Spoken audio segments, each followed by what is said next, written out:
আমার লাইফের যে আমি এখন কথা বলতে যে আমার গুজবাম হচ্ছে একটা ঘটনা বলি। আমি তখন প্রচণ্ড ব্যস্ত মানুষ, ব্যস্ত লয়ার। আজ থেকে প্রায় 15 বছর আগে হঠাৎ আমার এলাকার এক সাবেক এমপি, উনি গাজীপুরের বনের মধ্যে একটা আস্তানা করেছিলেন, নিজে পীর সাহেব ছিলেন। তো ওখানে মাটি কাটা লোকজন এসে পীর সাহেবের কাছ থেকে দোয়া দরুদ নিতেন। তো উনি একদিন ফোন দিয়ে বললেন যে এখানকার একজন ভদ্রমহিলা মাটি কাটে, তার একটা সমস্যা আছে, তোমার কাছে পাঠালাম, তুমি যদি একটু দেখে দাও। তো আসলো, পাঠাতে বললাম, ভদ্রমহিলা আসলেন। তার একটা সিভিল মামলা, তার সরকার থেকে সে 5 শতক জমি পেয়েছে ভূমিহীন হিসাবে, গাজীপুরের শ্রীপুরের সামথিং এলাকায়, মেন রাস্তার পাশ দিয়েই হবে।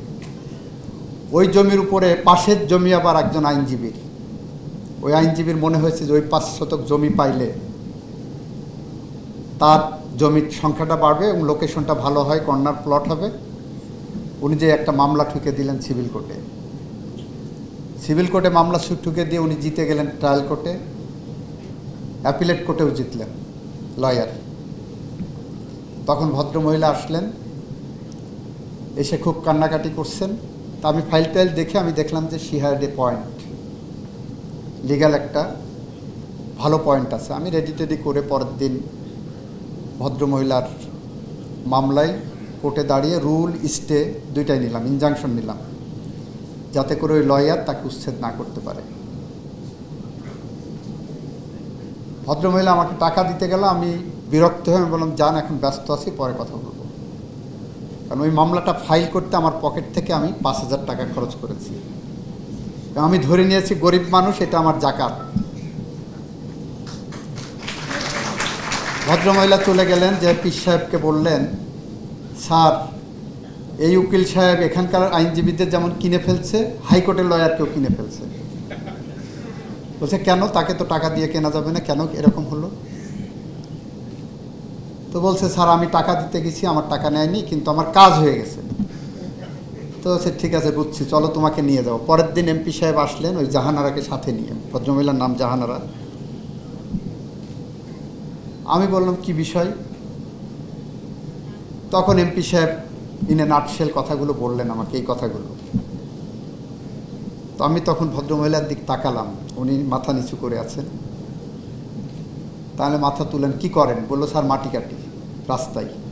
প্রতিদিন কয় টাকা পান? 150 টাকা। পরিবারে কে কে আছে? স্যার, হাজব্যান্ড তালাক দিয়ে অন্য যা বিয়ে করে চলে গেছে, আর 2 মেয়ে আছে। বড় মেয়েটাকে এক ভ্যানালার সাথে বিয়ে দিচ্ছি, আর ছোট মেয়েটা ম্যাট্রিক পরীক্ষা দেবে। তা আমি বললাম যে আমার ফিস কত জানেন? বলে, স্যার, কত? আমি 1 লাখ টাকার নিচে তুই মামলা আমি যাব না, যাই না। তখন দেখি একটু হয়ে বলে, স্যার, আমি টাকা পরিশোধ করে দেবো সময় মতো। This was her commitment. তখন আমি বলছি, টাকা আনছেন আজকে? বলছে, জি আনছি। বলে ওর চোখে যে খুশিটা দেখলাম, যে আনন্দটা দেখলাম, যে হাসিটা দেখলাম, এইটা কখনো 1 লাখ টাকা দিয়ে কেনা যেত না। জাহানারা সেদিন শাড়ির আঁচল খুলে, তার শাড়ির আঁচল খুলে আমাকে 1500 টাকা বের করে দিলেন। আমি বললাম, খরচ হয়েছে 4,500 5,000 টাকা, 1500 টাকায় কি হবে? বলে, স্যার, আমি এই আর 1 মাস কাজ করে জমায়ে 2 মাসের টাকা আপনাকে দিয়ে যাব। তা আমি 1500 টাকা ওর কাছ থেকে নিলাম, ওর আনন্দের জন্য। নিয়ে বললাম, তোমার মেয়ের সামনে মনে হয় ম্যাট্রিকের ফর্ম ফিল আপের টাকা লাগবে, এই টাকাটা তোমার মেয়েকে আমি দিলাম, ফর্ম ফিল আপ করবা। এবং এই বিশ্বাস করেন, প্রতি বৃহস্পতিবারে এই ভদ্রমহিলা তাহাজ্জুদের নামাজ পড়ে প্রতি বৃহস্পতিবারে সে আমাকে একটা কল দিত। উনি মারা গেছেন, তার সন্তানরা এখন আমার সাথে যোগাযোগ রাখে। এই কথাটা এই কারণে বললাম, আপনারা যারা আইনজীবী হচ্ছেন, কোর্টে যাচ্ছেন, সব কিছু টাকার মানদণ্ডে দেখার প্রয়োজন নাই।